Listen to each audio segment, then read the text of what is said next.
camera on, I would love that, because then I don't feel like I'm the only one in class. It's very boring if you are the only one in class. So if you can and you're in a position, please, you can put your camera on. That makes it good. It makes it very interactive for me. Uh, Lastly, let me apologize for my unconventional dressing. You can see that a little bit unconventional. It's because I need to make sure that I don't rack up the bill in terms of heating. So I try to sort of keep myself warm. And so the kind of dressing I have, but I'm sure that's no bother. All right, thank you. And welcome to today's class. Obviously, last week when we met, we had introduction. Fantastic time to be with you guys. Today, I will take you through the first session of the lessons of the sessions, but I will say that a little bit of intro on the course outline. I'm sure Enoch has actually shared, the course outline with you. Let me take the opportunity to introduce Tufik, who is going to serve as my TA, on your program. Tufik, can you introduce yourself to the class, please? Thank you very much, sir. Hi, colleagues. My name is Mohammed Taufik Adamu. I'm a PhD candidate at the Department of Communication, and I'm going to be the abled assistant to our dear lecturer, Dr. Kobe. Thank you very much, sir. Thank you. So Tufik will be recording the lecture, so I'm sure he would share with you guys. Also, he will share with me so that I can put it on my YouTube page. You can actually access them there. If you need any assistance in terms of the course, you can contact Tufik. Fantastic guy. Great to see you. So as the course outline says, obviously the description says, in this course, the practice of politics is viewed broadly as a communicative and mediated set of events practiced by different stakeholders within the political space or sphere. The course examines how stakeholders in politics, political actors, media, and public interact and co-influence the distribution of political power. Topics to be addressed include political campaign strategies and tactics, channels of political communication, public speaking, political campaigning, and political advertising. So we're going to address all these areas. And I'm sure you will take notice of some of the keywords that are the key phrases that actually happen here. Objectives, we expect that by the end of the session, a student will be able to identify and understand the theoretical foundations and functions of political communication, critically review key aspects of local and national politics within the framework of political communication theories and concepts, identify and evaluate major influences on the political, electoral, and media systems, critically assess the political communication strategy options available, and discuss the issues associated with them, plan and implement political communication activities. Final. So by the end of the sessions, when we finish, we expect that each of you would have the capabilities to implement political communication activities. It doesn't matter whether you actually wanting to be in political space, but you should have that expertise so that if you in the future decide that you want to do anything within the construct of politics, you have the ability to do that. Now, in terms of grading, I discussed with the department head, and I understand that final examination could be 50% or more, but I chose 50% because I love you guys. I make sure that you get a lot more before the final examination. I am not so particularly inclined to exams, honestly. I don't like examinations. So I rather would want you to gain a lot more marks before the exam. So I split the marks. Exams is 50%. The rest of it is group presentations, 15, individual assignments, 30, class participation, 5. So you have something to do with class participation as well. Obviously, in terms of your what do you call grade point, you know what you get. If you get 4%, 4, sorry, you are in the A bracket and the rest of it follow. Okay, so I hope it's fair. The rest of it, you can actually read them, Now, in terms of reading list, I have quite a tall order, but key of them, I would want you to read Van Dyke, Essence of Politics, which I have adopted. So you want to read Essence of Politics, very fantastic book, very current, 2018. Again, you want to read my paper on framing political policy communications. I will make some of them available to you. I have them. Again, political marketing and social media influences on young voters in Ghana. Political marketing and management in Ghana, it's a book. So some of these texts will be a great read for you to understand the course properly. There's one thing though, reading list 8. Take notice of reading list 8. Lileka, key concept in political communication. That's a very good one for you to understand most of the concepts and theories in political communication. Agenda setting, framing, priming, all those ones are clearly defined in that book. It just like a definition of the key concepts in the field. And so it would help you ground your understanding of the course very much. So I would recommend that one as well for you. And then of course, Halahan talks about models of framing, fantastic book. So please try to familiarize yourself with some of these, texts, and I'm sure it would help you a lot. So I'll stop sharing this and we'll go straight into the slides. Okay, let's see. Now, before we start, any questions or contributions before we start? Do you have any questions or do you have something to say before we start? So today we're going to, obviously the rule is, if you want to say something, just use that digital icon to lift up your hand and then I'll call you. You don't have to wait for me to finish. You can always interrupt. I'm okay with that. And I'm not so fuzzy about, things. So don't worry, it's a relaxed class. All right, so before we delve deep into our area of study, we need to understand the fundamental theories and then the domains that our field, which is political communication, is situated. And so we're going to have some understanding of politics, democracy, and the media. We're going to discuss the interactivity of these 3 domains, how they relate, how they influence each other, and how they facilitate political communication. So I would ask us to sort of have some brief interaction. When you look at our political system, for example, in Ghana, how do you see the interplay between politics, democracy, and the media? Who would want to start by telling us your observation of these 3 domains, politics, democracy, and the media? What do you think? How do you see their interplay? How do you see their relationship? And what are some of the considerations you can actually talk about? Anyone? Please.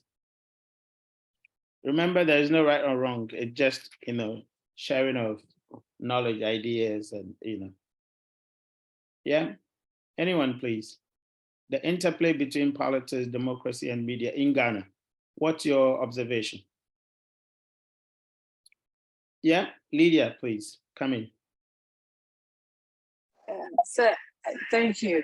I think that there's a more interplay between politics and media than the third one, democracy.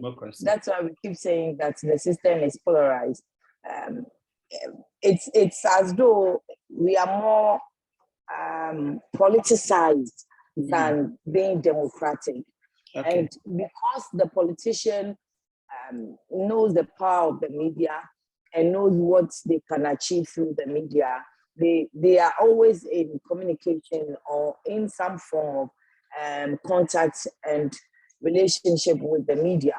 But then when it comes to the actual democracy, for me, I think that democracy is really not being practiced. It's a shadow we are saying, in the shadow. It's as though we are practicing it, but we're really not practicing it.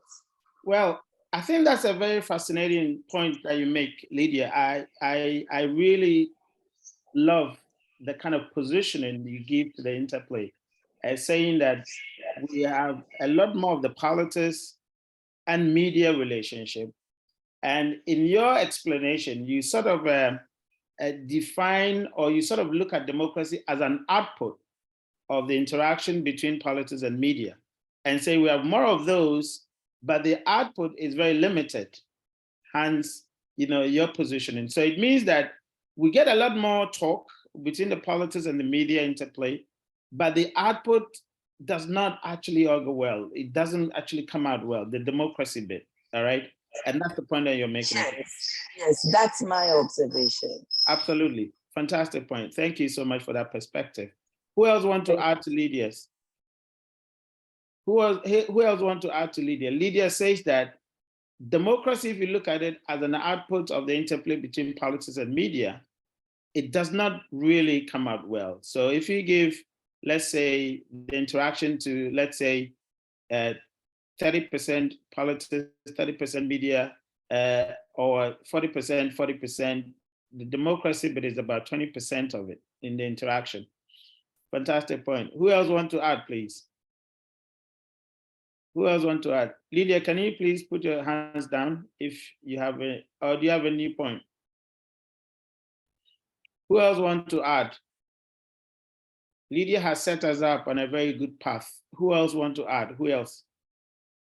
Any addition? Any addition?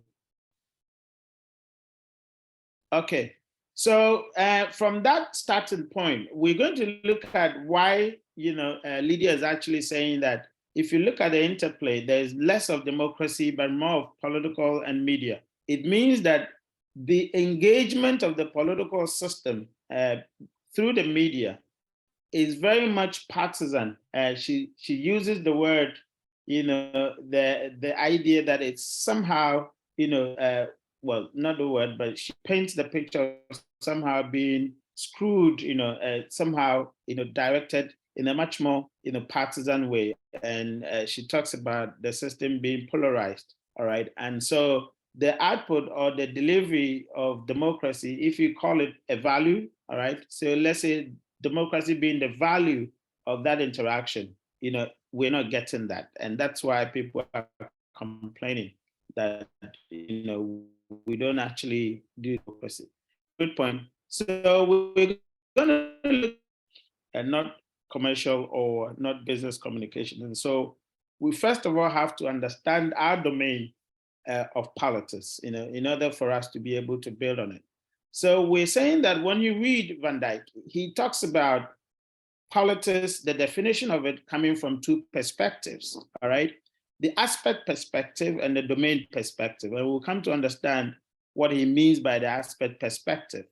According to Van Dyke, most of the literature of politics, when you read them, it sort of talks about politics from the perspective of different domains. So when you look at religion, for example, there's an aspect of politics in religion. When you look at businesses, there's an aspect of politics. When you look at even the homes, the domestic setting, all right, there's an aspect of politics. So from the aspect perspective, we say that politics is in everywhere. That is the human, setup. There's politics everywhere. And that's why people say that if you don't understand politics, then of course you would find it difficult to live, because even in workplaces, we agree that there's politics. Recently, when Black Stars went to play was it the World Cup? Was it World Cup? Yeah, World Cup. There were quite a lot of political conversations going on, isn't it? People said the GFA authorities had their own players, right? And so they chose who should actually play and who should not play. People came about to talk about it was who pays more, all right? Who had the ability to pay more. There were so many conversations around it. Now, when you go to the church, people talk about politics in church. When you go to school, people talk about politics in school. So the aspect perspective of politics actually says that the word politics itself is something that we live by. It's with us. Every part of our existence has politics in them, and we'll come to know the definitions of those aspects of politics. And then, of course, the domain perspective actually says that politics, although we agree or we assert that politics is all around us, it also refers to a specific domain. And when we say domain, we mean discipline area, we mean subject area. So politics itself, just like religion, connotes or actually revolves around a specific area of study, and which we call political science or political studies. And so whenever you look at politics from the domain perspective, there are some key structures. One, there are key audiences that when we talk about political audience, we mean a certain group of people. When we talk about politics, we mean a certain institution, all right? And then we'll talk about government, we'll talk about political parties, we'll talk about electoral, systems. So again, from a domain perspective, we narrow what we mean by politics, into a certain, a structure. But then from an aspect perspective, we say that every institution of human being has politics, a certain aspect of politics or a certain, a measure of politics within the particular domain. And so that's what we're actually looking at, these two, perspectives of politics. But then we are interested in the communicative bit of these aspects and these domains of politics, which we're actually going to look at. All right. So from the definition perspective, Robert Dahl actually talks about any persistent pattern of human relations that involves significant extent of power, rule, or authority, which when you read, Van Dijk's, he talks about, Dahl's position of or definition of politics. And note the key terminologies in that. They said that it is a persistent pattern, all right? It means that for you to identify what is politics within the human, institution, and of course, we're talking about the aspect of politics, it says that there must be a persistent pattern. So it is not a one-off pattern. You couldn't actually talk about something being political in a particular area, let's say in church, if the occurrence is only once, all right? You must be able to identify persistent pattern of something in order that you could actually term it, or you could actually call it as political, all right? And so it says a persistent pattern of human relationships that involve significant extent, all right? Again, we're saying that it must involve significant extent of power, all right? So in that kind of pattern of relationship that you are actually looking at or you are seeing, must demonstrate a significant extent of power, a significant extent of rule or authority. Now, when these are evident in that particular scenario, in that particular occurrence, then of course you were saying politics is happening, all right? Again, in this case, it says politics is present in all situations where interactions between people are structured by differences in power, authority, and control. Now, when you take the home setting, and then you could see the evocation of power, which usually you would say that parents would evoke power, all right? They will evoke authority, they will evoke control of what you wear, what you eat, what you drink, how you live by your, how you live, in the day, or how you go about things.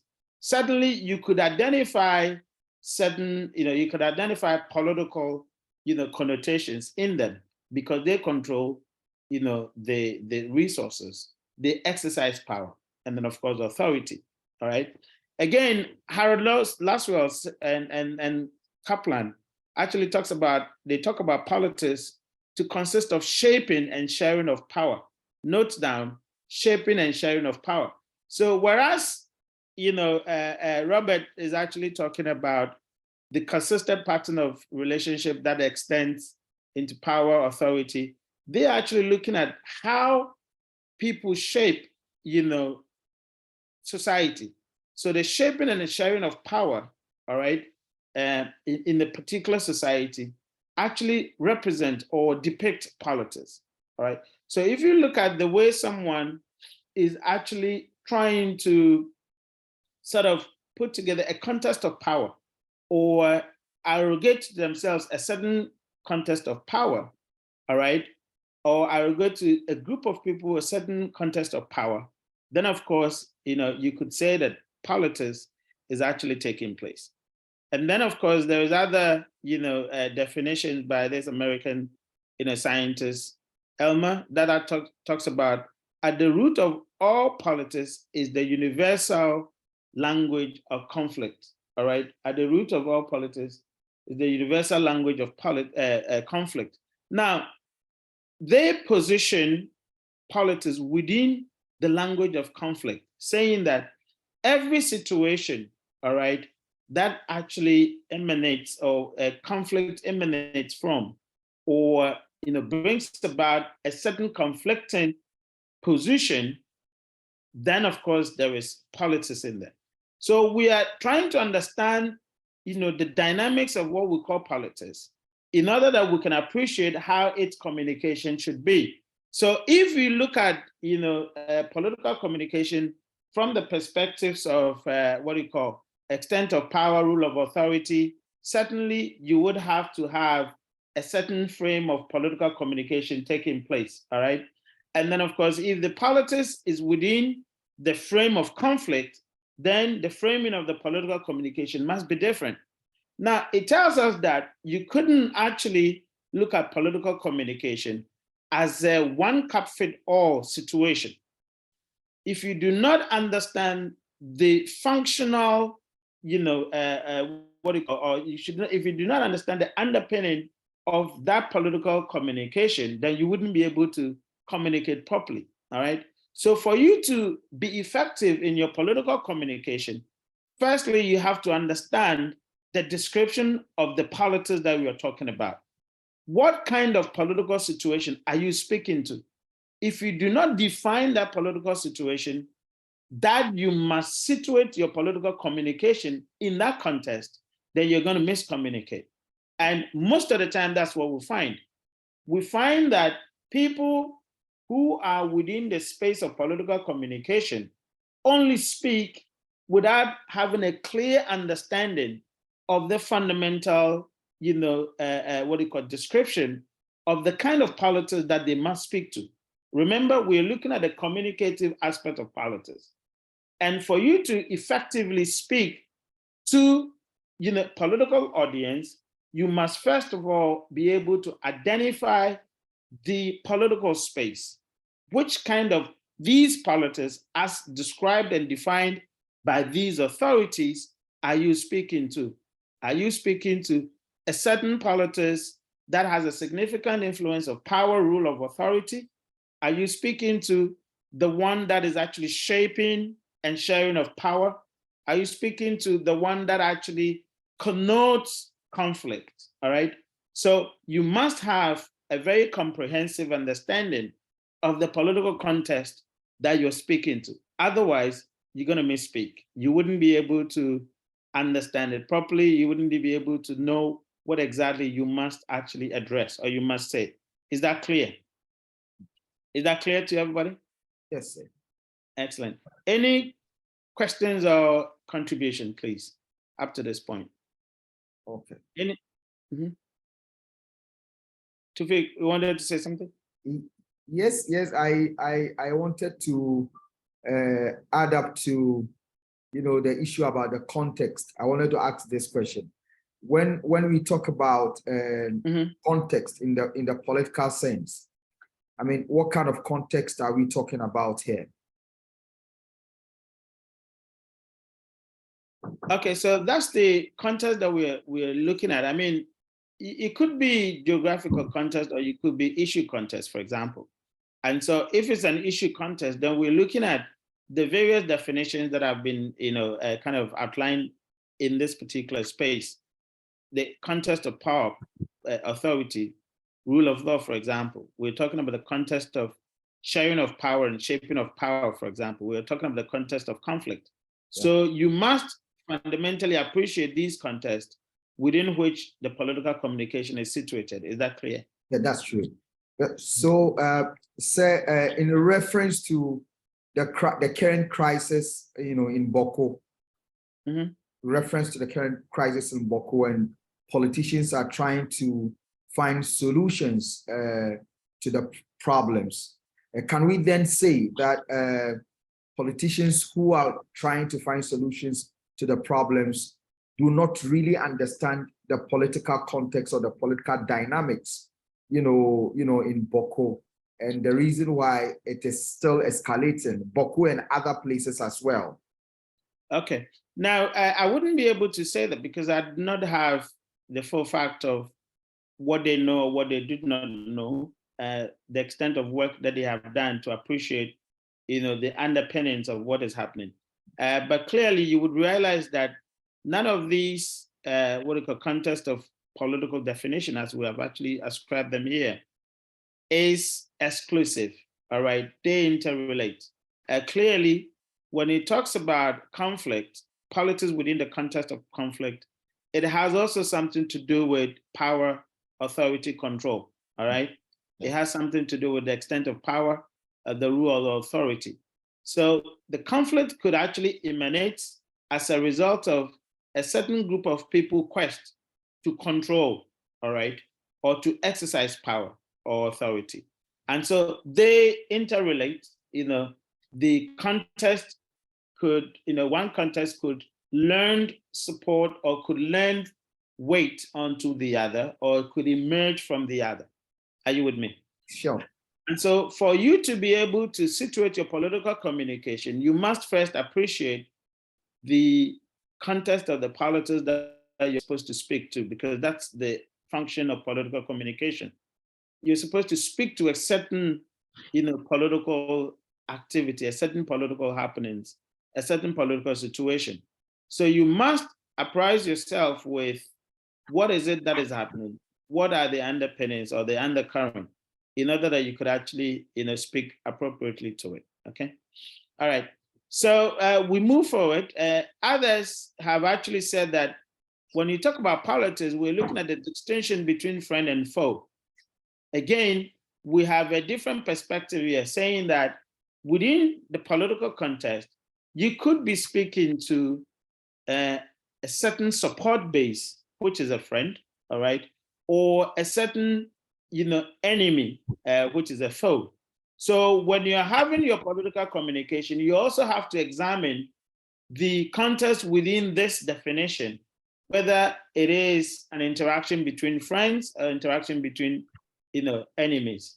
And I quite remember, this reminds me of what, George Bush actually described, the invasion of Afghanistan and by extension, Iraq, where he described the forces as the axis, the axis against, the support base of America. So all those who actually supported America's cause were friends, and those who did not come on board were enemies. And that's how George Bush actually described that particular, occurrence during the invasion of Afghanistan, Iraq, etc. All right, and that actually brings to mind that particular communication. He says that if you do not support America's quest to actually invade these countries because of their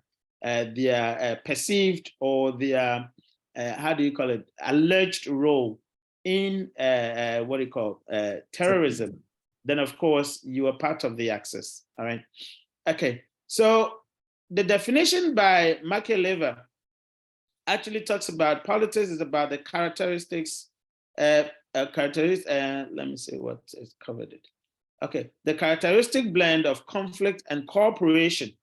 So someone is actually attributing politics to the conflict at the center of it. He's actually talking about blend of conflict and cooperation that can be found so often in human interaction.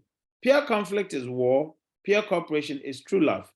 Politics is a mixture of both. I will go further and claim that any mixture of conflict and cooperation is politics. All right. So again, someone is just actually saying politics is conflict, others saying no, it is conflict, but also it is of what? Cooperation. And that is where you see what we talk about international cooperation. We talk about, what do you call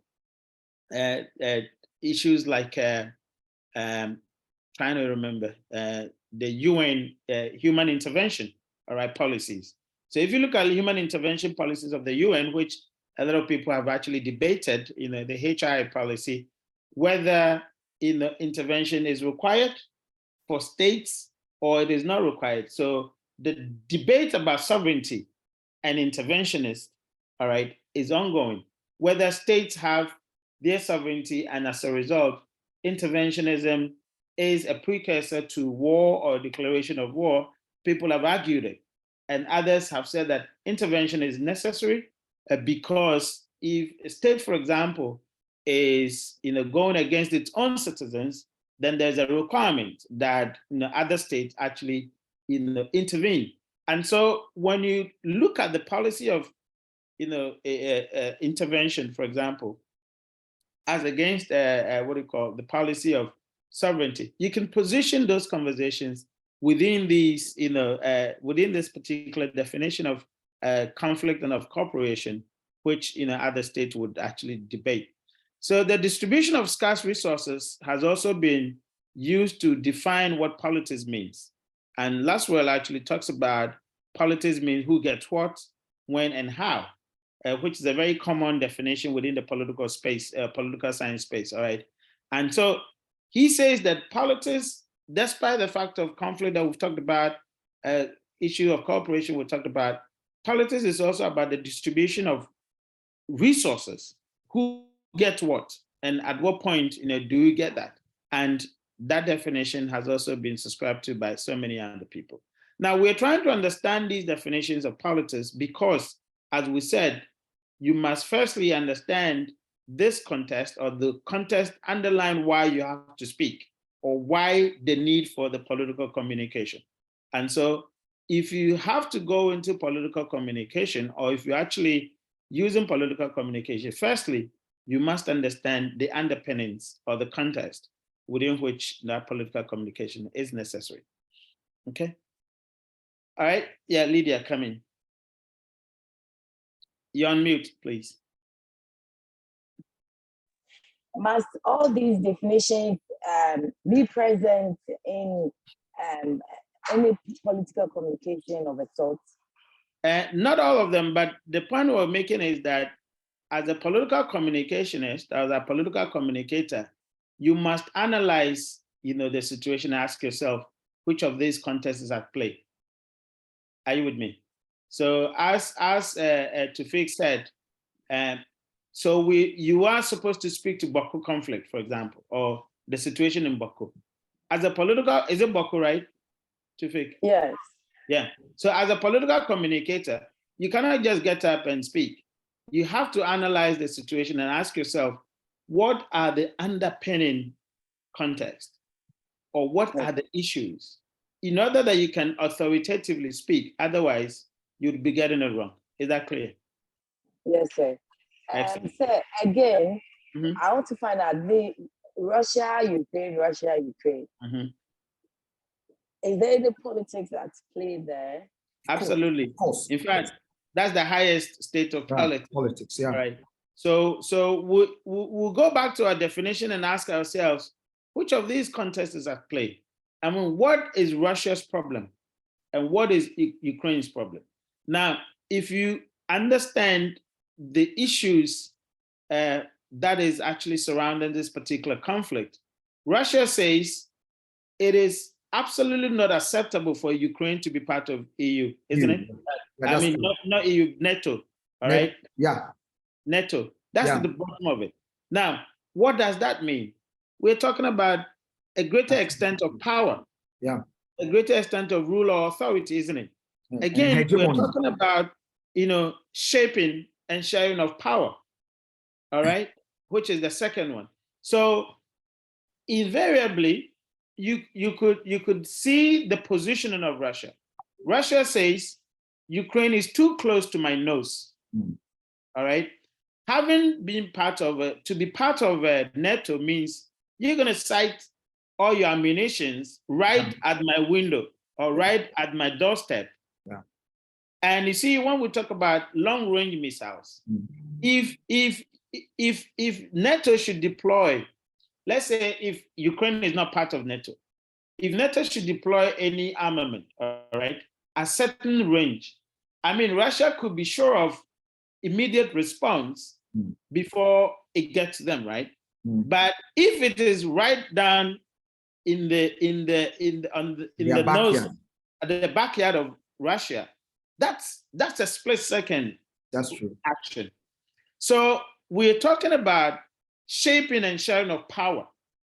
To Russia, the admittance of Ukraine to NATO is a shaping of power, because you are now shaping the dynamics of the world power, trying to sort of reduce the potency of Russia in order that you could actually make them potatoes, all right? And Russia currently is part of world powers, and they do not want any action that could actually bring that particular status to disrepute, and that's why they are conflicted. Yeah, Lydia, come in. But how can a sovereign nation say, how can a nation go and shape the power of another sovereign nation? Yeah, so that comes to the definition of cooperation. All right. So if you look at the definition of here, let's say here, all right, politics is about the characteristics of blend of conflict and cooperation. So if you talk about how can a nation, influence or shape the other, this particular NATO-Ukraine conversation that we're having is exactly this, because Ukraine knows that if they become part of, NATO, there's a cooperation, there's a defense cooperation. Currently, we know that this country, what's the name? The other country just by Russia, Finland. Finland, all right, is also considering, defense cooperation. Immediately they join NATO or they join the EU. From there, there's a path to defense cooperation. And immediately that defense cooperation happens, the output is what? Is shaping of power. Are you with me? Switzerland is considering, right? Switzerland, they have applied. They've applied, all right? Again, that defense cooperation, immediately they get into the union, the association, that shaping of power actually happens. All right. And so that is how the political undertones of the political game is actually played. Is that clear, Lydia? Yes, sir. Thank you, sir. Excellent. Thank you. So as we said, Rod and Martin actually also talk about the collective decision making. All right. So we're seeing different political contests at play. They are now talking about collective decision making aspect of politics. And they define that politics is the activity by which groups reach and enforce binding decisions. Politics is the activity by which groups reach and enforce binding decisions. So we take, for example, the electoral processes, all right? So this particular part of the definition of politics is now discussing the issue of processes or political processes. So they're saying that when we talk about politics, we're also looking at the ways and manner which groups come together to reach a certain decision that are binding on each other, all right? So you could exercise differentials, you could exercise, different opinions, but immediately we decide to come together in order to reach an agreement. That agreement is binding. And those processes with the resulting effect is what we call politics, all right? So you could look at it, the other definition from the process angle, of politics. And so what do you observe as the central themes that separate these definitions and the similarities that actually combine them. I mean, that actually put them together. Now, that's a question to all of us who can actually answer. What have we observed as the differences in terms of key themes that we have actually discussed here in the definitions of politics? What are the key themes that actually show differences? Yeah? What are the key themes have we used to describe the differences of the politics at play? Anyone? Anyone, guys? Pump up. Okay, Comfort. Key themes. Hello. Hi, Comfort. Yeah. Yes, so one key thing is the flow of power from every point. Excellent. So power, yeah. So flow of power, yes. Fantastic. Yeah. What else?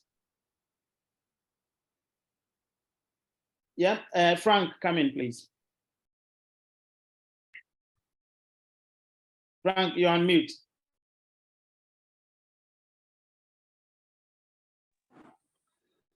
Okay, I also noticed one similarity, which is the interaction between people. Interaction. Fantastic. Yes. Great point. Thank you. Enoch, come in, please. Yes, also with the sharing of resources, we could see politics in play. So your line is echoing. Say it again. With the sharing of resources, we could see politics in play. Okay. Sharing of resources. Yeah, fantastic. Great point. Anyone else, please? All right. So we can see that obviously we'll come to the narrow, we've talked about the narrow definition, but we can see that power, conflict, cooperation, distribution of resources, obviously, collective or binding decisions are the key themes that have been used to describe politics. And then, of course, actually separate the various definitions. So whereas some actually talk about the flow of power, others are talking about conflict as a resulting effect, of politics. Some talk about cooperation, distribution of resources, of course, a collective binding, situation agreement that has been talked about, as some of the differences. We'll come to the similarities. But of course, before that, we also note that apart from the aspect perspective, we talk about the domain perspective of politics. And we say that that is the narrower form, which most of us actually, when we hear politics or political communication, our minds actually get to, and says that it's an exclusive to contexts such as organizations, institutions, and actors. So whenever you hear politics, these structures actually come to mind. We talk about government, we talk about state, we talk about public administration, the public sphere as well, all right? And for an example, for the definition of politics within the narrower or the domain perspective, Andre is talking about government policy along with its construction and its effect, which means that whenever you're engaging in political communication, we are talking about a certain government policy that has been constructed, and then of course, its effect. Its effect could be, positive or negative. So you're speaking to, let's say, free SHS, for example.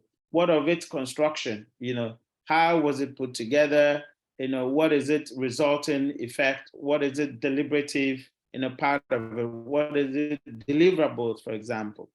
And then, of course, it talks about the expression of social conflict at the level of states. So we see conflict here, but we're saying that conflict at the level of state, which means that, conflict that actually concerns state institutions, whether at the local level, whether national level, or whether, international or global level. And then, of course, we said that the domain perspective of politics locates it in the sphere of the state and of government and their associative or associated institutions. So we see all these things as the parameters of politics.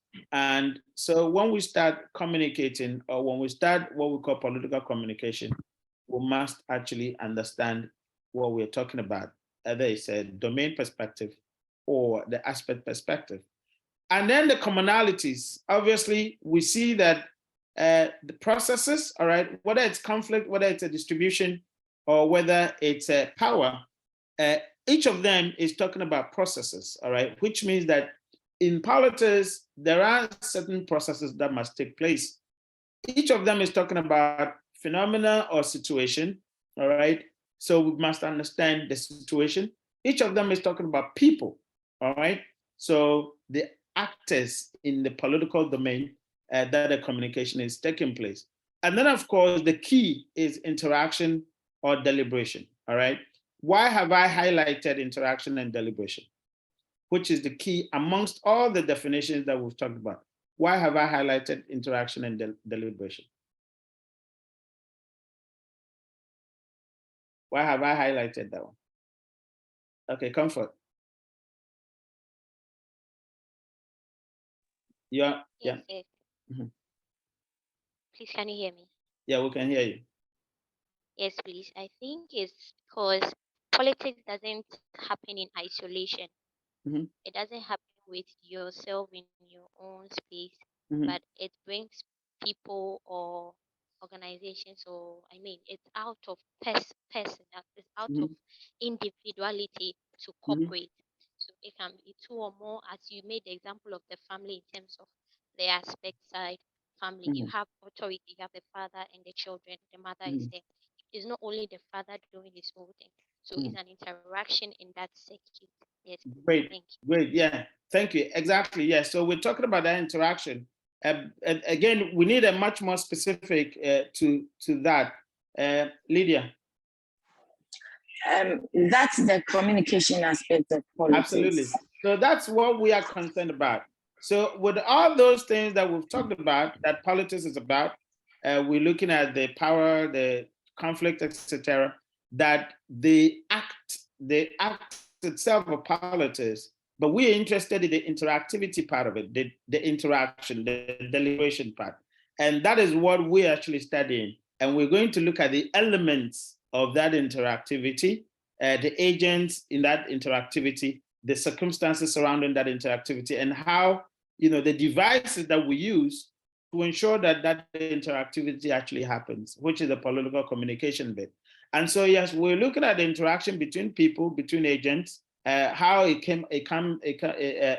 come about. But we're very much particularly interested in the interaction bit as our course. So from all that we've talked about, we can say that the actors of political communication, obviously, we've seen so many actors, but we can actually reduce the actors from the domain perspective, which we are looking at, is the political institution, voters, and media, where political institutions could be other political parties, other electoral commission, it could be what we call governmental agencies. It could be multinational or multi, agencies.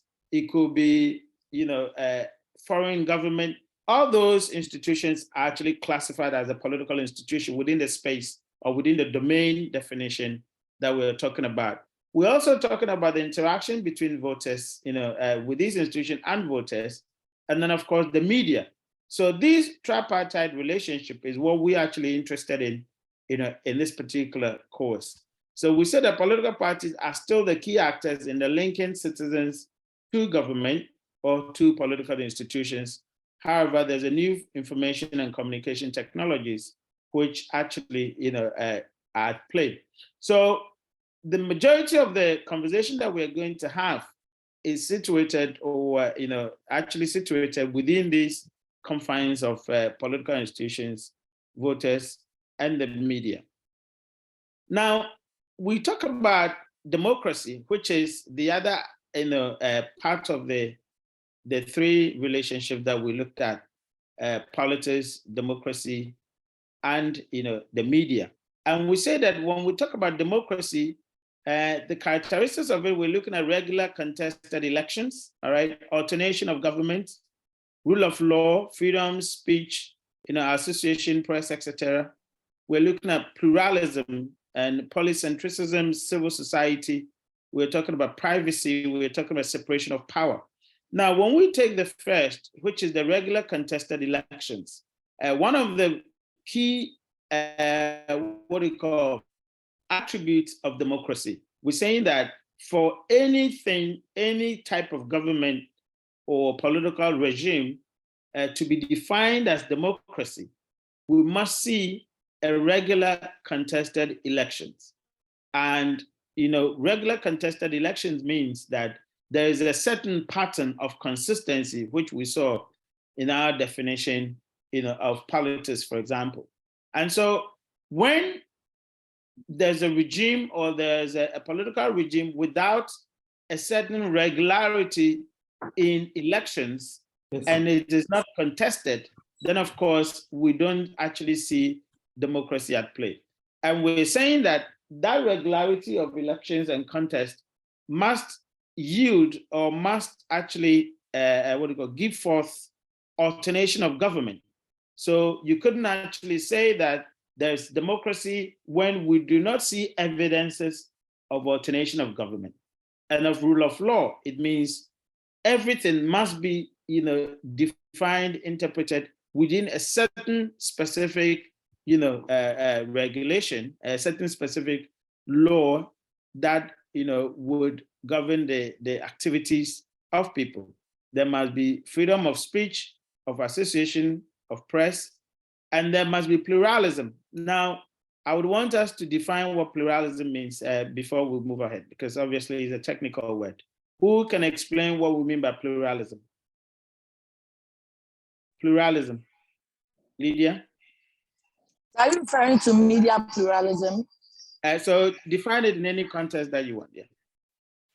I'm thinking it's media pluralism.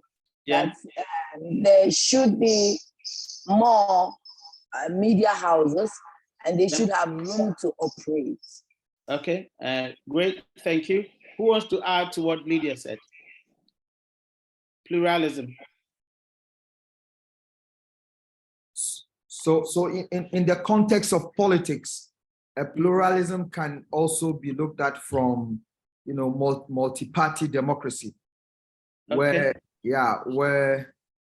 the state must make provisions in a way of law to allow for parties to contest. Okay. Yeah. Okay, excellent. Thank you. Kweku, please. You're on mute. Can you unmute yourself?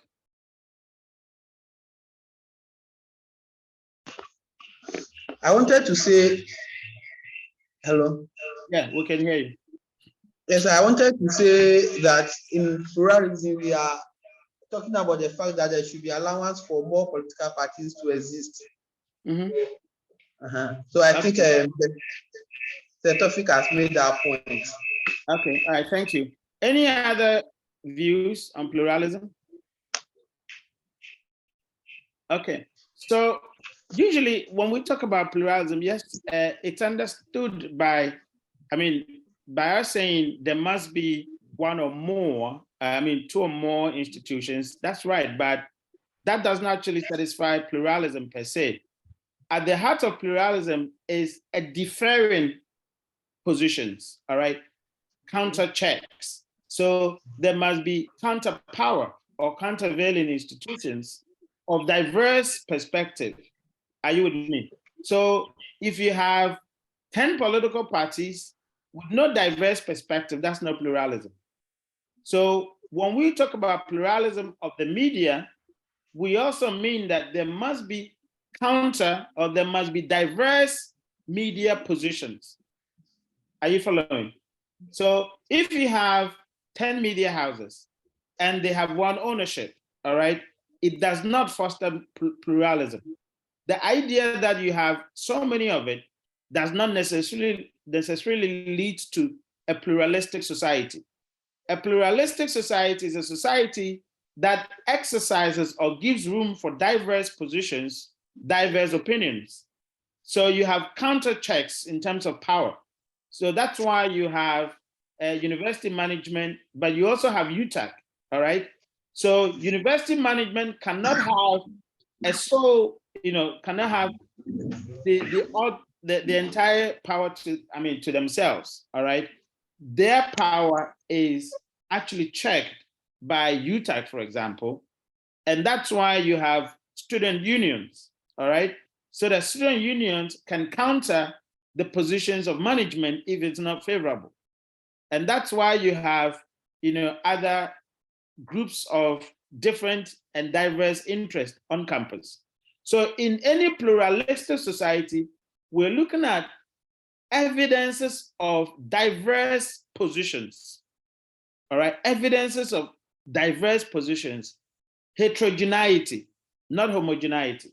So if you have a society that has quite a number of people, or a number of institutions, but of common position, that does not actually satisfy the theory of pluralism. Are you with me? Are you guys with me? Okay, thank you. And so we must actually, in democracy, we must actually have that. Obviously, privacy, all right? There must be respect to people's individuality, people's privacy. Obviously, there must be separation of powers, which we know, checks and balances, etc. All right. So we say that in terms of political communication, we're also looking at political communication within that particular sphere. All right. And for a political communicator or effective political communicator, you must have that understanding of a pluralistic society in order that you could communicate within that particular position. And when you're communicating, you're asking yourself, which part of this diversity or diverse, society are you speaking to? Which of them do you intend to persuade? Others you may not be able to persuade, but which of them do you want to enhance visibility? And that's why you must actually understand the various institutions within the democratic space in order that you could actually identify who you're speaking to, etc. Again, we must understand types of democracy, all right? Authoritarian democracy, partial democracy, liberal representative democracy, participatory democracy. Each of these have their own structures in place. Authoritarian democracy, obviously, we always refer to, juntas or military, government, etc. But also we have certain, so to speak, democratic spaces that are authoritarian. We probably would call them partial democracy, for example. Maybe that would qualify, or you can call them quasi, because the institutions themselves perhaps may allow a certain practice of democracy and may restrict a certain practice of democracy, all right? We also have liberal representative democracies like what we do have, all right? Most of the democracies are actually liberal representatives.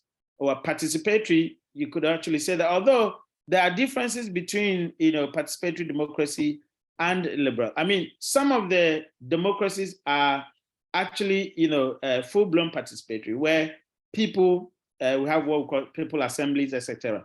All right, if you look at some of the regimes, they allow a certain, space where individual people can actually express themselves in an assembly form. If you look at the previous PNDC time, how they tried to do some of these things, which most of the time reflect somehow China's way of doing, democracy, for example.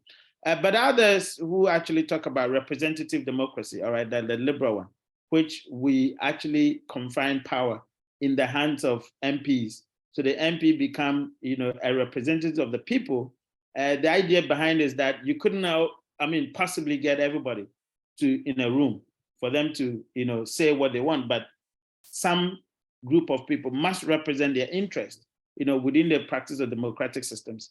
And again, when you go deeper than that, when you go deeper in those descriptions, you hear what we call the PR system, that is the proportional representation, systems, obviously the one that we're doing, etc. So there are differences in liberal representative democracy and participatory democracy. Maybe you would want to read further on that so that you can grasp a lot of definitions on it, or a lot of understanding. All right, so we also look at media. Don't forget, we are describing these elements because they are core in what we are studying. They are the fundamental pillars of our course, political communication. So we must have a full grasp of it. Now, the definition of media can be from two angles, obviously as an instrument for storing or communicating of information, yeah? And then also as an intervening, systems or substance through which signals can travel. So as I'm speaking to you now, all right, we're talking about the second definition of media as a substance or an instrument through which signals can travel. So we're looking at the platform Zoom as, a media form, but also it serves as a storing of communication. So you could save the transcript there, you could retrieve it, etc. We could look at the laptop, as a storing of, communication and also facilitating, the signal as it's traveling, all right? But of course, we could also, define media from these spaces as an institution, all right? So media as a broadcast, as a print, and as a new media, which we all know what they are. So whenever you're talking about media within the context of communication, that understanding must be available to you so that you understand which of the mixes or which of the media set do you choose in your kinds of communication that you're actually engaging in. All right, we will not belabor that point. So when we look at the political communication from the kinds of definition that we've got from politics, from media, and then to democracy, Meadows' definition of political communication come to mind to say that it's an exchange of symbols, of messages between political actors and institutions to general public and news media that are the producers of or have consequences for political system. And then Perlow says it is the process by which a nation leadership, media, and citizenry exchange and confer meaning upon messages that relate to the conduct of public policy. So we can understand political communication from all the definitions that we've had and be able to, sort of pitch, our position when we are supposed to be engaged in political communication. So we look at the media forms, media models of media and democratization, and we say that all the things that we've discussed in terms of politics, in terms of media, and in terms of democracy, could be attributed to the models of media and democratization, within which our political communication takes place. So we are saying that media as a distribution channel.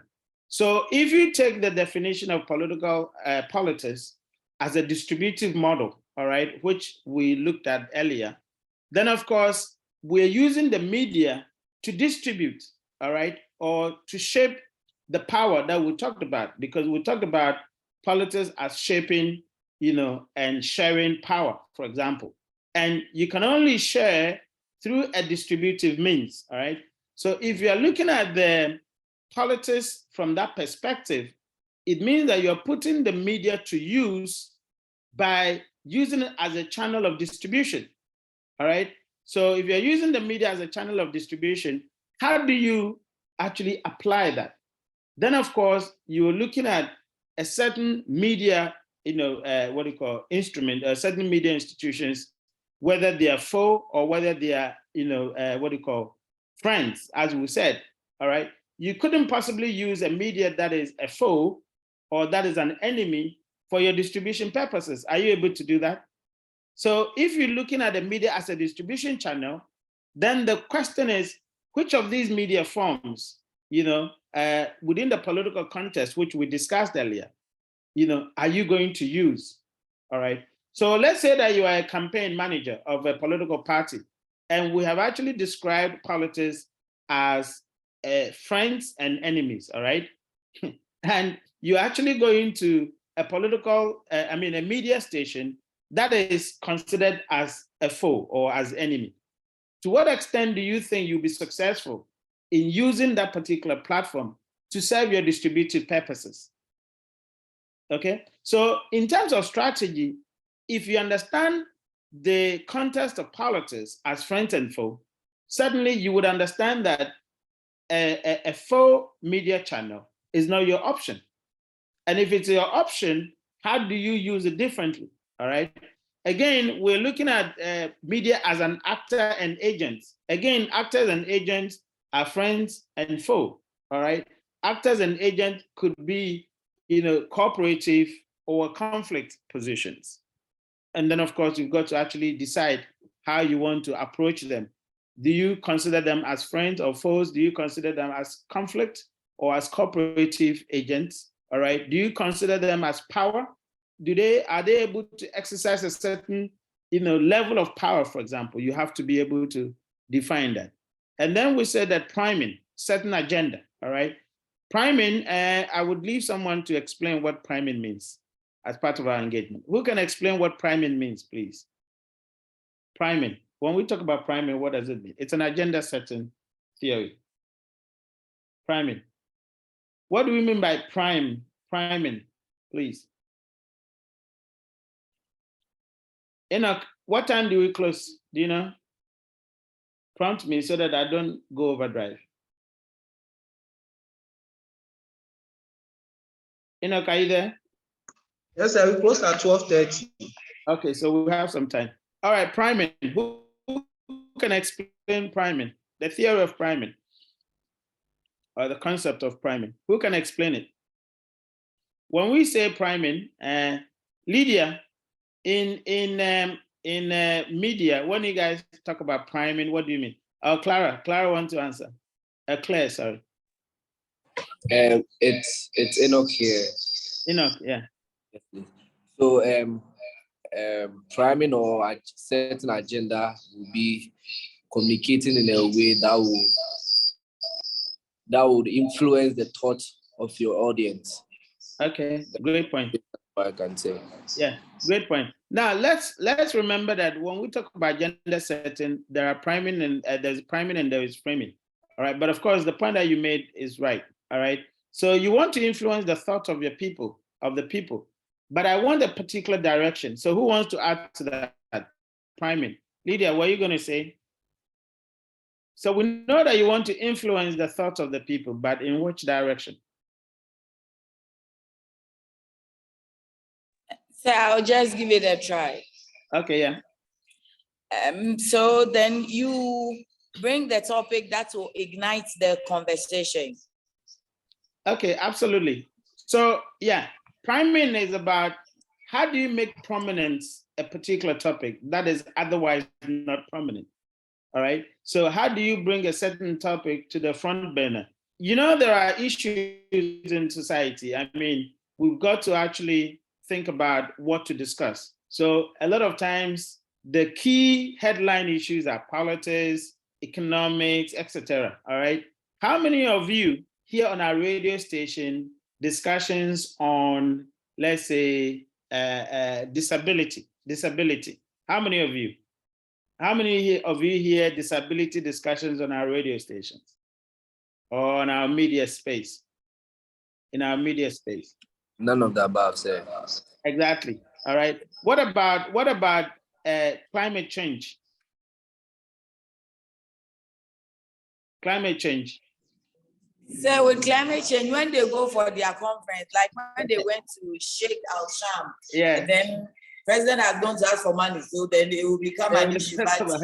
Exactly. So it will not be part of the topics for the day. Exactly. So usually agenda setting is in two perspectives. We talk about priming as an agenda setting when we want to make a certain topic, topical, or a certain issue topical. All right. It means that issue does not attract attention. It does not occur to us that we have to talk about it, but you want to make sure that you can bring it to the front burner for discussion. And that's why we say you are priming. You're making an issue topical for the people to think about it, all right, and to discuss it. So that's priming. And then, of course, framing. Yeah, who can explain framing? Is priming the understanding of priming. Is that okay? Do you appreciate what priming means now? Yes, sir. Okay. What about framing? And I think that's the most common one that we always talk about as agenda setting. What about framing?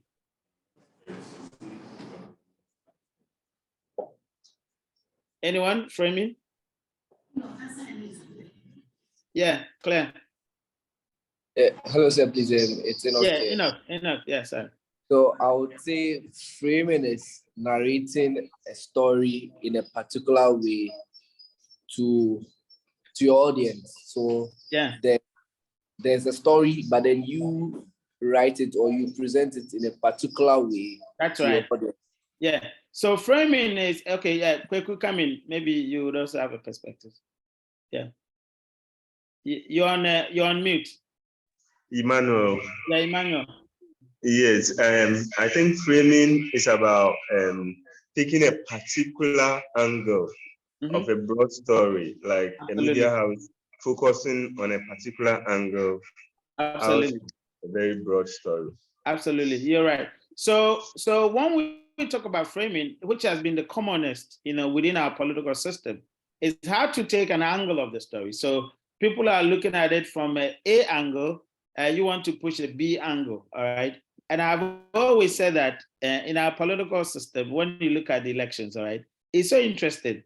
When you look at the history of our political campaigning, all right, until recently, we have always framed the elections as an economic one, all right? Of course, you can say that globally, elections are economic based, all right? I mean, the issues are very much economic issues, but that is not the only issue, isn't it? But we have succeeded in framing the elections as an economic one. So every time it's about the economy, What about the social issues, all right? What about issues of humanity, for example, all right? What about the agricultural issues, all right? And I criticize our media space. I remember the last elections and I was interviewed. I said that, why is everybody thinking that a vice president must be an economic discipline, all right? If you look at our history, none of the vice president or the president have been economic discipline people, all right? I mean, obviously, Nkrumah wasn't an economic person. Buzia wasn't, yeah? Jerry Rawlings wasn't, even Achampon wasn't, Kufuor wasn't, right? If you look at the vice president, okay? If you look at the vice president, Atta Mills at the time, he was a taxman, all right? He was not economic. Aka Cohen Kensen, I think he was a lawyer, right? Am I right? How many of you are not within the domain of millennials? Yeah, Aka was a lawyer. Aka was a lawyer, right? Yes. And since 2000, I think since 2004, and that can actually speak to the influence of Bawumia, all right, which you cannot downplay, all right. You realize that all of a sudden, almost from 2004, most of the election conversation, campaigning conversation, had been predominantly economic based, all right. Do you observe it? Do you agree with me? Yes, absolutely, sir. You see, we have framed the elections to be predominantly economics, but that speaks to the power or the influence of Bawumia, for example, all right? Because of his dazzle of the economic conversation, I don't think that we've been used to that in the past, okay? But he dazzled the Ghanaian population. I think, to his credit, from 2008, I think. I'm not sure about 2004. Was it? He came to the scene in 2008, right? But yes, but he was operating from behind the scenes during Kufuor's era. Okay, He was very instrumental in certain key policies that Kufuor rolled out. Okay, yeah, but of course it wasn't known to the public, right? Yeah, sure. Yes. And then in 2008, he came to the forefront. Yeah, Yeah. But 2012 was when his prominence was really felt, right? that's true. Yes. Yes. And then since then, you realize that every political communication, especially within the realm of campaigning, had been economic dominant. All right. And that tells you about his influence within the political space, which nobody can actually take from. All right. And so almost every media person covering politics or campaigning, I can tell you, inevitably, they are covering it from the perspective of economics. All right. Is that correct? Yes. And that's the framing that we'll talk about. All right. Whereas there are other parts of the campaign issues that do not actually get covered or do not get primed, all right, because of the political conversation going on.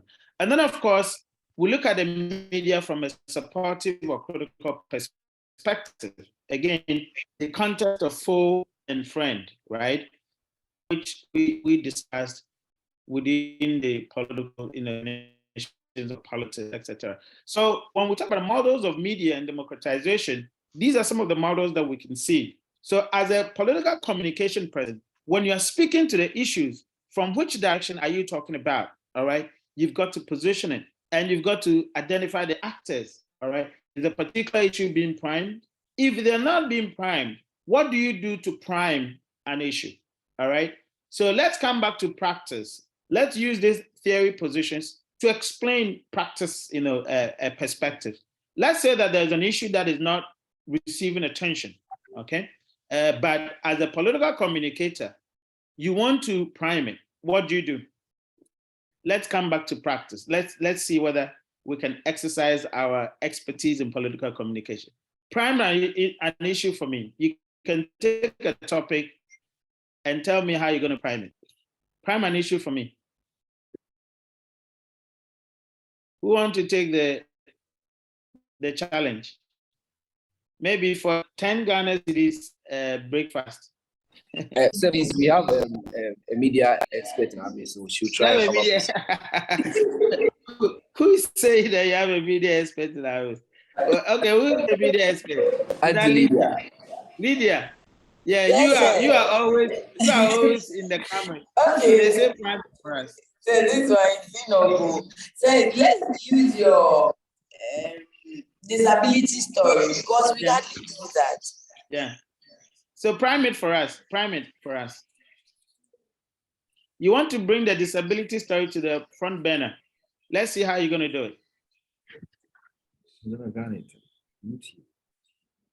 No, so I will use the street beggars. Okay, let's do it. They are becoming a nuisance. Okay, let's do it. Prime it for us. Let's see. Okay.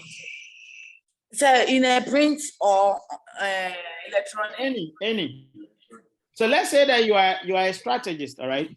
You're a political communication strategist to a political party. And you've identified that street burgers have become an issue and you want to deal with it from policy perspective. But of course, it's not your most sexiest conversation that people want to have. How do you prime it for the party? Okay, so then we'll do a story for to see where they sleep. Yeah. How they are crossing the streets, how they are chasing after cars, how their lives are threatened or are in danger by their way of being on the street. And most importantly, at this time that we are saying that every child should go to school, government will pay for the school fees, and these ones are on the streets. Are they also not Ghanaian children? So who cares for these children? Okay. Are they part of the future leaders?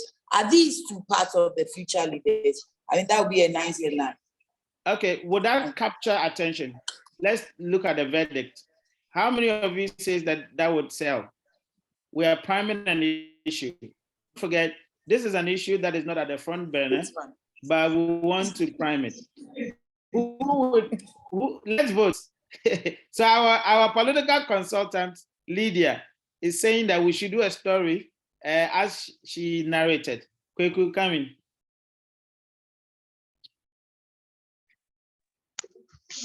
Yes, I want to take it from an angle from what she said. Yeah. I think to bring it to the limelight and then actually spark people's interest in the story, you need to link it to the CSHS policy that the government introduced. Once you do that, the political angle that you have introduced in it will trigger people's interest, and then it will get everybody to follow the story. Okay, excellent. Thank you. That's another good point. So we have built it from Lydia's perspective that doing the story itself may not necessarily prime it, but we should tie it to one topical issue, free SHS. And free SHS will be the driver of that particular story. Fantastic attempt. I'll need a much more compelling strategy. A much more compelling strategy. Claire, yeah, sorry. So this is okay. I would employ their ideas, but then as well, I'll go around to interview people as to see how these street beggars become a nuisance to them, you know. And then also, I would make sure that the story is consistent in order to catch the attention of my audience. I mean. Okay, great point. All right, another good point. Thank you. Finally, who else? Before I come in with mine, and let's see whether yours will be compelling or mine. Who else want to add? We are trying to prime a story, which Lydia spoke about. We're trying to make sure that it receives attention. Maybe it goes viral. We're looking at strategies to prime it. Who else want to add? Okay. Then I will come in with mine. Okay, so I'm going to go by exactly what you guys have said, free SHS, obviously doing the story. But I'm going to insert Jackie Appiah in it, right? I'm going to insert a celebrity influence. Do you think it would drive the story? So how are you going to bring Jackie Appiah in it? Okay, so for example, if I'm going to do the what do you call the beggars, all right? Say that you have a celebrity, who had actually chanced on one of these guys, all right? There's an issue. Maybe he encountered a guy, he thought that, oh, how can a nice guy like this be on the street, all right? And then use that to do the story. So Jackie Appiah, for example, speaks to the issue that, oh, I saw something of a very hard, troubling or in a very passionate issue, narrates the story with the guy, maybe interaction with this guy, all right? Use that to drive the entire conversation and tie it into maybe a free SHS. Drive it on social media, all right? Because that's where you have quite a number of following, and then makes it way to the traditional media. So I would first use social media, get her to do the encounters with the beggars or with the student or whatever, and then make sure that it goes viral on social media, and then it seeps into traditional media. Can that be effective? Yeah. Lydia, you want to come back?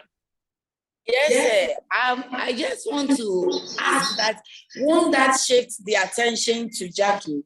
Seeing that Jackie is a celebrity and a famous person already. So if she does any giving or any form of generosity, people will talk about her, oh, Jackie is a nice person, she's been doing this, now she's like she does it in different forms, and now she's helping the street beggars. So you realize that, or I'm thinking that the attention will rather be shifted to Jackie and her benevolence and the good work that she's doing. And then we'll forget about how we want to get the children beggars off the streets. You're absolutely right. So that's one of the limitations of, using influencers, all right? But the achievement, you remember the aim of the topic here is about priming the story. Are you with me? So we want to prime the issue. Of course, the outcome of it is another, all right, which we have to discuss. So we're saying that after you've primed the issue, what is the output? All right, the output is to make people change behavior, for example, or make people start discussing issues of what do you call child beggar or the beggars on the street. All right, you may achieve people discussing the beggars on the street, but as you said, because of the celebrity influence, attention the attention span could be short. But remember that the objective here was to prime the issue, Yes. not necessarily people taking up the responsibility of whatever. Are you with me? Now, if we bring that objective in, then the point is, how do we control that Jackie appears or any influencers? I'm using Jackie Appiah as an example because she's in the class, right? That the celebrity's image would not, take precedence or would not dominate over the other objectives that we want to achieve. And that's the limitations of certain adverts, uses of strategies, etc. All right. But the question is, would we be successful in priming the story by using an influencer, for example? Are you with me? Claire, Enoch, is your hand up? Or Kweku? Yes. So my thinking is that when we use an influencer to drive the story, we should be mindful of how the story is going to be, so that it doesn't drown the message we want to push.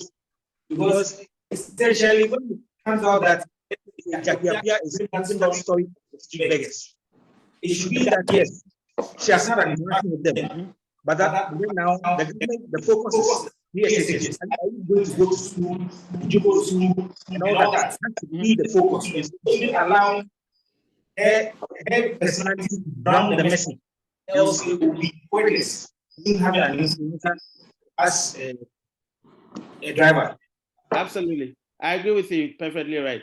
Jackie, don't charge us for using your name as an example, right? Oh, no. Okay. Yeah. Any other points? So Yes, sir. And also, we are driving this story, I think, to a certain end. I think to, in a way, provoke action from the corridors of power. Absolutely. Now, there's free education. Government says every child should go to school without paying fees. Should there be a policy that will compel parents to ensure that their children take advantage of the policy? Can we link that angle to the story so that it will not just be about bringing the issue to the fore for discussion, but at least it will inform policy position, or it will bring about the policy position to compel people to at least take advantage of the policy. No, of course, before Lydia comes in, whenever you are engaging in communication, for that matter, political communication, you've got to set up your objectives, all right? Now, there's a particular framework that we use to set objectives. For example, we call something AIDA model, all right, in marketing communication. The first is awareness. AIDA is AIDA, right? So the first is awareness, the second is interest, D is desire, and then A is action, okay? Now, every communication has an objective. Is the objective about awareness? And in this example, we say that we want to prime the issue. We didn't talk about action, all right? We said that we want to prime the issue. We want the issue to actually achieve a certain awareness level. So we started the campaign and we said, okay, the awareness about street beggars is at 2% in public discourse, all right? How do we prime it so that we achieve 50% of public discourse?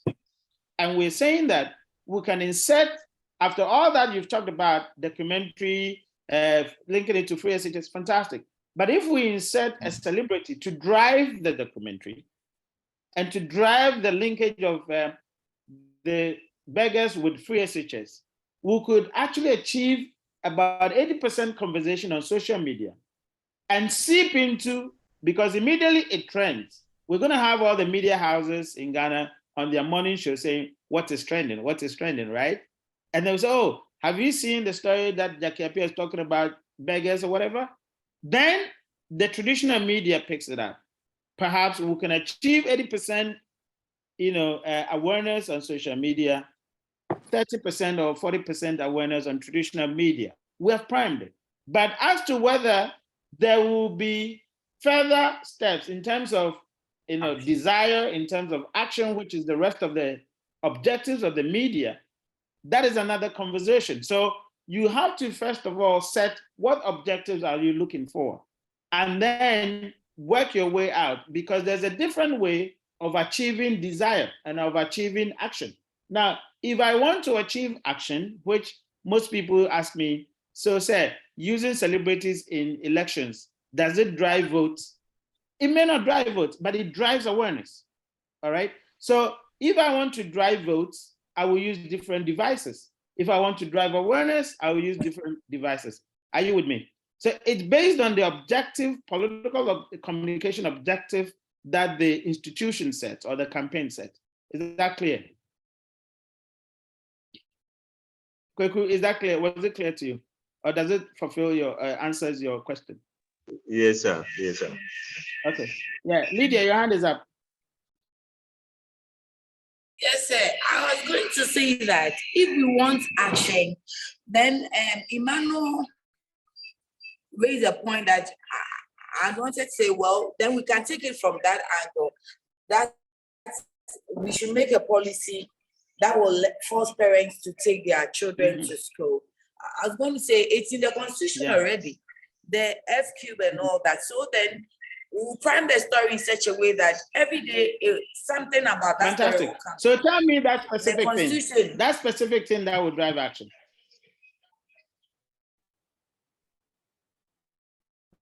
Are you there? Can you hear me? Yeah, your line is out. You're on karaoke now.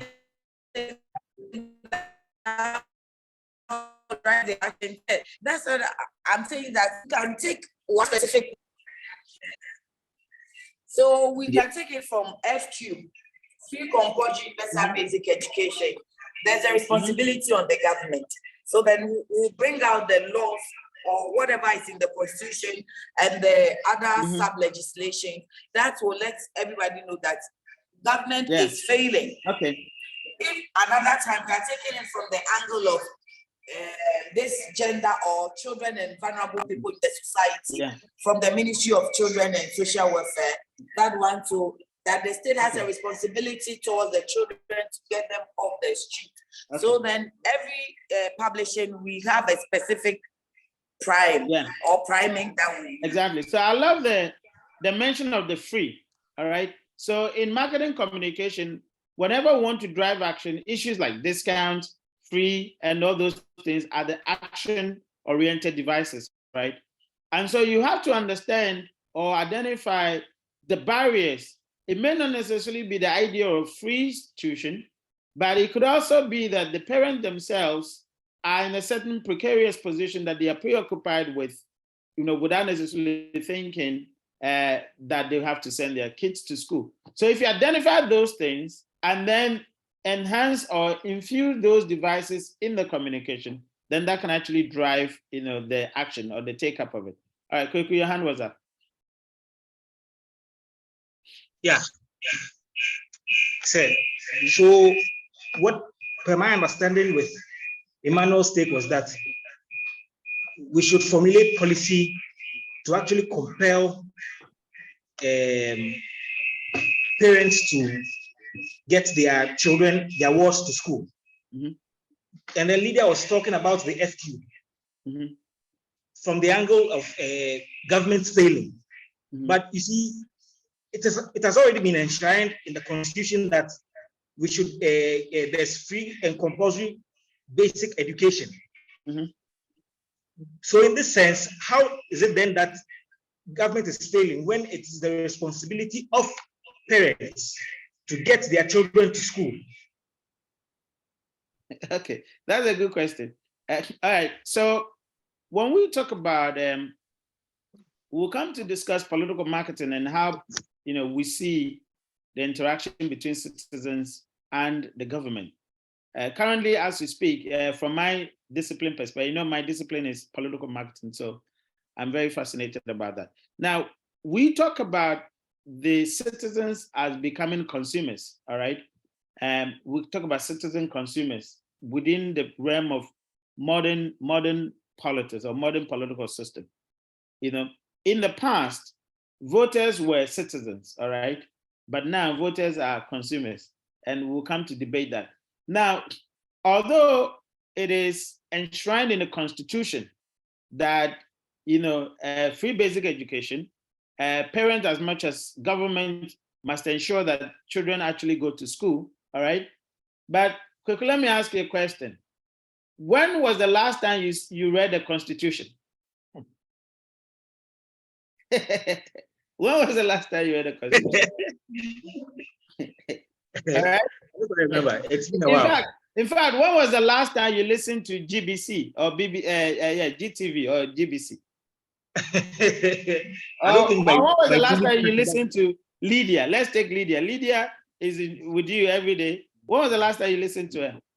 Oh no, he's been busy watching Jackie movies. You understand it? He's busy watching Jackie's movies. Why? Because we say that the present voter is a consumer.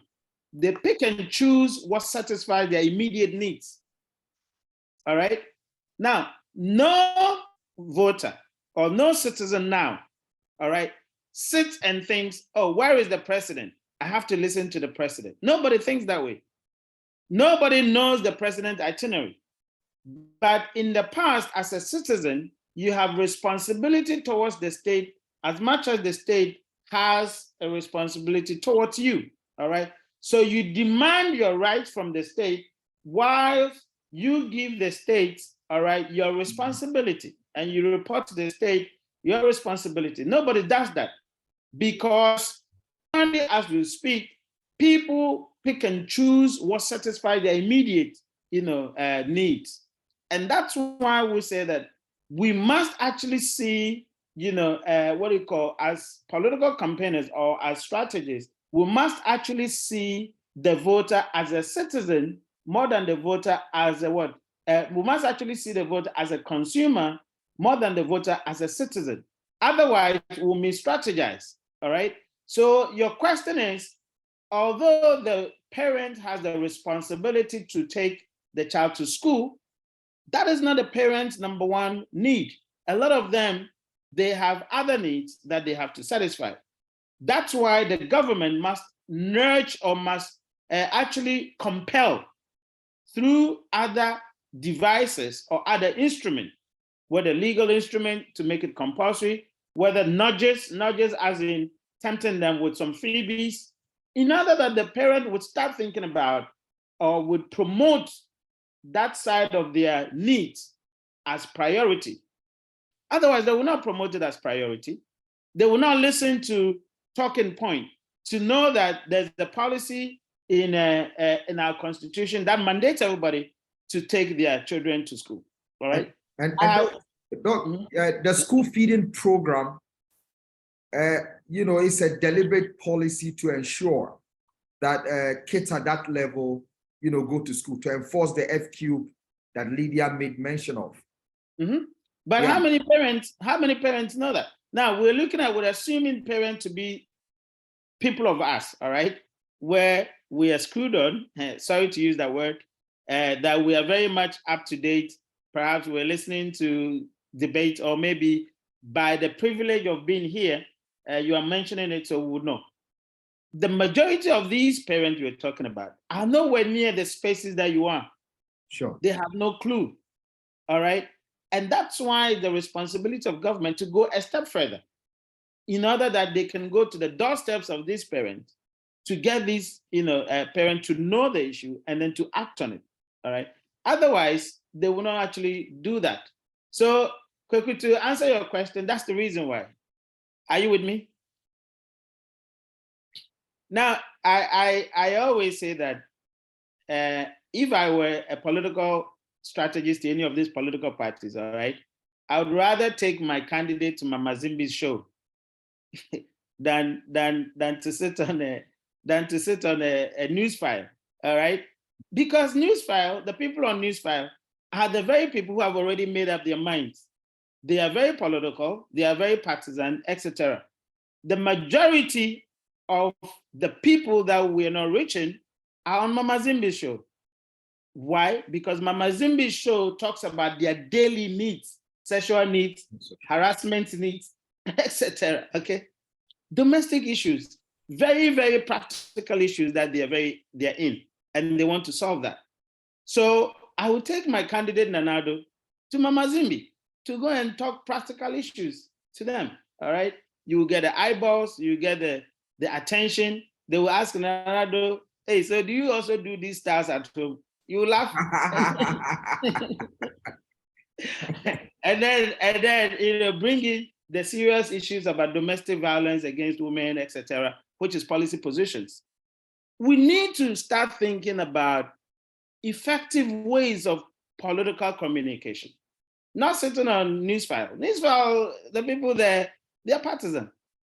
Anyway, I think that would bring a very good close to the conversation. Any questions or contribution, please? Any points? Okay, so it's almost about 12:30. So we can bring the conversation to a close. Is that okay? Yes, sir. Okay, all right, thank you. I've enjoyed the conversation. I hope you have. And we hope Yes, sir. Okay. So when are you getting the material? Yeah, I'll send it to, I'm done. I'll send them to Enoch. When are you coming? On Saturday. So I'll see you guys next week. Sir, should we come and pick you? Thank you for that. Thank you for that. Sir, so that means today's week we'll see you in class. We'll be in person. Absolutely. Yeah, absolutely. Yes. Absolutely. We'll have a very It will be fantastic when you are in person. Thank you, sir. Thank you. I'm grateful. And Jackie, thanks for permitting us to use your name. For example. Sir, you said? I said, thanks for permitting us to use your name as an example. Oh, no problem. All right. Thanks, guys. Enjoy I'll it. see you today's week by His Excellent. grace. Yeah, absolutely. All right. Thanks, guys. All right. Bye. Enjoy your time. Thank you. All right. Bye. Bye, Lydia. Bye, Lydia.